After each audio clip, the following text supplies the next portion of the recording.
eto pag-usapan po natin, kumusta na po ngayon ma'am yung ating, bloodletting event o mga bloodletting campaign, mga ginagawang bloodletting ngayong taon o bagong taon itong 2026 and kumusta ma'am yung supply ng atin pong mga dugo sa blood bank natin? Sapat ba ma'am, nagkukulang or what? Ma'am Pilisa. Okay po. So, again, good morning. So, with regards po sa ating blood services po, I'm happy to announce that this January, nakapag-prepare po tayo, nakapag-strategize na meron tayong dugo na available sa chapter. And right nung pagpasok na January, meron kaagad tayong dalawang 2 bloodlettings sa partners natin. Private naman yon, and then group. So I don't need to go into details ano po. But sa ngayon ay I'm happy na hindi po tayo zero, and meron pa rin tayong upcoming mga bloodletting this January bago po mag-end ng January. So meron pa tayong dalawa na schedule. So para po ma-sustain. And then meron na rin po tayong so far for the next this quarter po na mga schedules para po ma-sustain natin yung supply natin ng blood, makapag-serve pa rin tayo sa mga nangangailangan po ng dugo. Ayan po, sir. Alright. Malaman namin ma'am para alam din ng ating audience, gaano naman karami yung supply ng atin pong dugo ngayong taon, Ma'am Pilisa? Yearly talaga we are directed to have yung ma-meet ng target. Ang sa atin sa Comsor, like example 4,000. So dapat makapag ano po tayo niyan, sana ma-target natin. But yearly kasi hindi talaga medyo mahirap. Pero ang maganda naman po doon is meron tayong supply, hindi tayo nauubusan. And ang importante rin po, hindi tayo yung na-wastage, yung wala tayong na nasasayang na dugo. So for that limited blood supply, nakaka-help po tayo and then hindi tayo nauubusan. Pero hopefully po ma-target natin ngayon this year, kasi maganda po yung pasok eh. So we make sure na hindi tayo nauubusan and makaka-help out tayo. Hindi lang po sa Comsur kasi sa Philippine Red Cross po, we are directed talaga ng ating chairman, CEO, and then our Secretary General na meron tayong sufficient blood supply para hindi lang po makapag-serve dito sa Comsur, sa mga katabi po natin. Kasi all throughout the Philippines, we have only 102 chapters and kailangan natin makapag-augment din sa kanila. So, pero what is important po yung makapag-serve tayo dito sa ang priority natin sa ating region. So may mga katabi rin tayong chapter. So if ever po may kailangan natin yun matugunan din po. Ganyan po.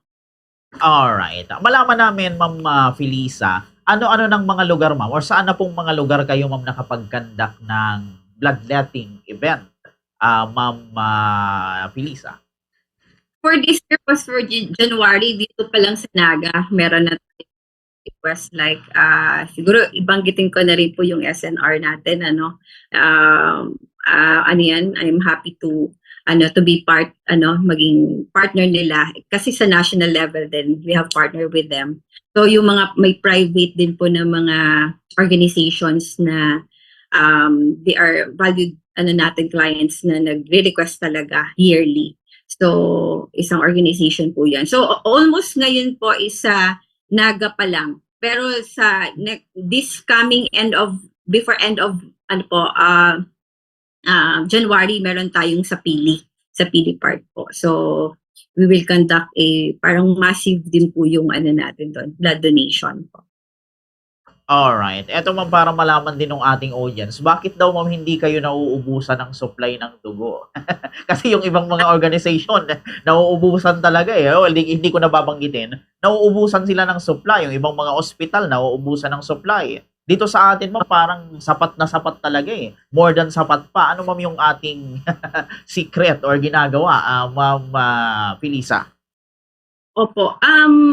Aside po kasi talaga medyo ano talaga kami diyan on that, kailangan namin tugunan 'yan as required then and then as this is very important, we are connecting live, 'di ba po? So we are saving lives. So hindi na uubusan in a sense na may supply po, pero may times kasi na meron din na hindi available yung blood type. Yun lang din po yung nagiging ano doon, issue or challenge sa amin. Pero yung blood supply meron. So may times nga na hindi talaga nagamit kasi hindi naman available, ay hindi naman kailangan yung type na yon. So but then again, at least po ang pinakaano siguro natin dito yung nagre-request po talaga. Marami na pong aware na tao na society na yung importance of donating blood. So, thank you for those po na who really trust sa Red Cross, and we will continue to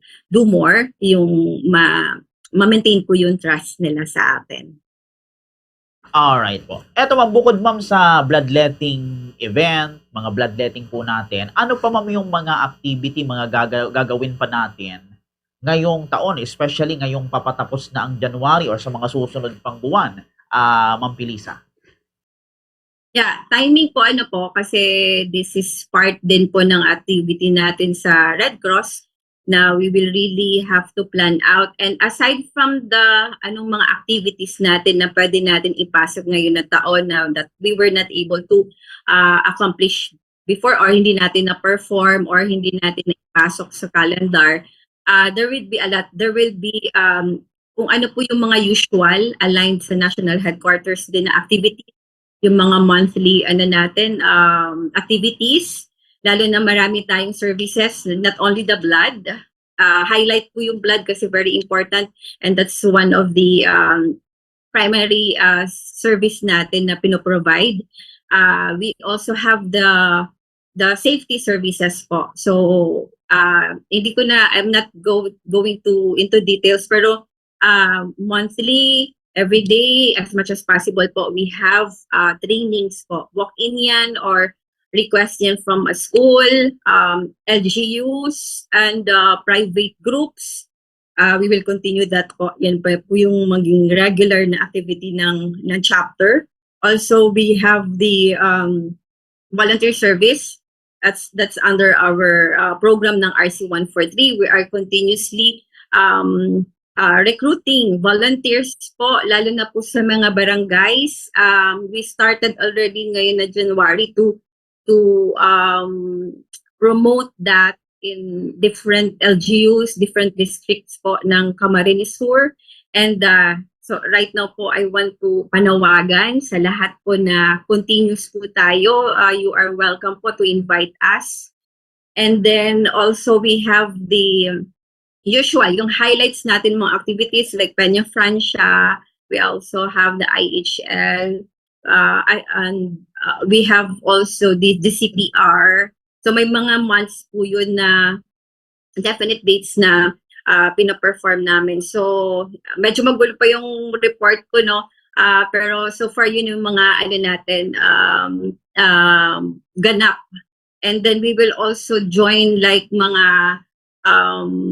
activities, outreach activities, like yung nabanggit ko last year na hindi pa namin na continue kasi nga sa bad weather. We will also join the mga planting of trees, no, to help the environment. And then marami pa pong iba. We will announce through your radio, if we will have regular announcement, po ako sa inyo, makikiusap na din. And then of course nabanggit ko yung Peña Francia, yung we have yung mga national natin activities like CPR. We also have, we want to highlight din because the previous years wala tayong recognition. So that's one of the highlight po, i-highlight po natin kasi this is one way of thanking our partners din for their trust and continuous support sa mga programs po of Philippine Red Cross Camarines Sur Chapter. So, yan po, yan pa lang po so far. And abangan din natin yung mga pagpapa-remind regarding sa pag-disaster, ano po. So, yan po muna. And then we will have this regular, continuous bloodletting, recruitment. We also have yung program natin sa FundGen, which is yung ating issuance of MAAB or accidental insurance. We want also to promote that pa. And I want to thank the opportunity to thank the program, yung Bombo Radio so far po siguro through your help na nadadagdagan po yung ating yung trust, yung pagkuha or pag-avail nila ng insurances, So sana po we will also do visiting some LGUs pa, community, and then schools and partners po na we can have partners. Lalo na po sa dugo, hindi naman kami masyadong ganun ka pressured. Pero we want to encourage everyone po na to join yung ating mga program po sa Philippine Red Cross Camarines Sur Chapter.